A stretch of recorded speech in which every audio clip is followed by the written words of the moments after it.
টানা বৃষ্টি ও ঝোড়ো হাওয়ায় রাজধানী ঢাকাসহ সারা দেশেই দেখা দিয়েছে জলাবদ্ধতা, তৈরি হয়েছে ব্যাপক জনদুর্ভোগ।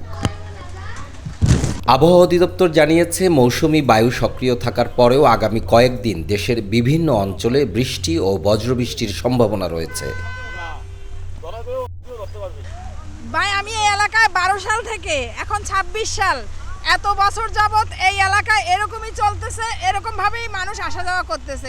না, এটা রাস্তা আমি একবার ঠিক হইতে দেখছিলাম, এরপর আর দেখি নাই রাস্তা ঠিক হইতে। এই বৃষ্টিতে সাধারণ মানুষের প্রত্যয়ী কর্মজীবন বাধাগ্রস্ত হচ্ছে পয়ঃনিষ্কাশন ব্যবস্থার জটের কারণে। গেল ফ্যাসিস্ট সরকারের গত 17 বছর রাজধানীতে লোক দেখানো যে উন্নয়ন কর্মকাণ্ড করেছে, তাতে শহরের উপরিভাগ আলোকিত মনে হলেও মাটির নিচে রয়ে গেছে সেই গদবাঁধা অন্ধকার। ড্রেনেজ ব্যবস্থা সংস্কারের নামে এ যাবৎকালে যে হরিলুট করা হয়েছে, তার দায় যেন নাগরিকরা শোধ করছে চরম ভোগান্তি সহ্য করে। বৃষ্টির কারণে চলাচল করা খুব কষ্ট হচ্ছে। আমি একজন কলেজ শিক্ষক, আমার সকালে কলেজে যেতে খুব কষ্ট হয়েছে, এখন বাসায় ফিরতে খুব কষ্ট হচ্ছে।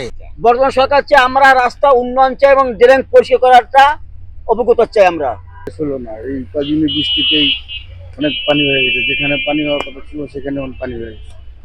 বৃষ্টি ও জলাবদ্ধতায় সাধারণ মানুষ তাদের নিত্যকার কাজে বের হতে পারছে না, ব্যাহত হচ্ছে ব্যবসা বাণিজ্য সহ সবকিছুই। বছরের পর বছর এই দুর্ভাগ্য মেনে নিতে পারছেন না সাধারণ মানুষ। বর্ষাকালে স্কুল কলেজের কোমলমতি শিশুদের ভোগান্তি, নারী পুরুষ সহ সব শ্রেণী পেশার মানুষের দুর্দশা দ্রুত লাঘব করে নাগরিক জীবনে স্বস্তি ফিরিয়ে আনার দাবি সাধারণ মানুষের।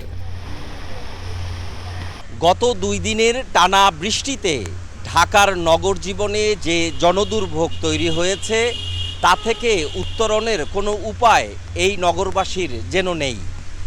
অনেকেই বলছেন যে এই দুর্ভোগ আসলে কবে নাগাদ কাটবে এবং এই পানি জমা, ঘর ডুবে যাওয়া, ব্যবসা প্রতিষ্ঠান সহ অন্যান্য প্রতিষ্ঠানে পানি উঠে যে দুর্ভোগের তৈরি হচ্ছে, সেই দুর্ভোগ থেকে পরিত্রাণের উপায় এই নগরবাসী যেন কোনোভাবেই খোঁজ পাচ্ছেন না।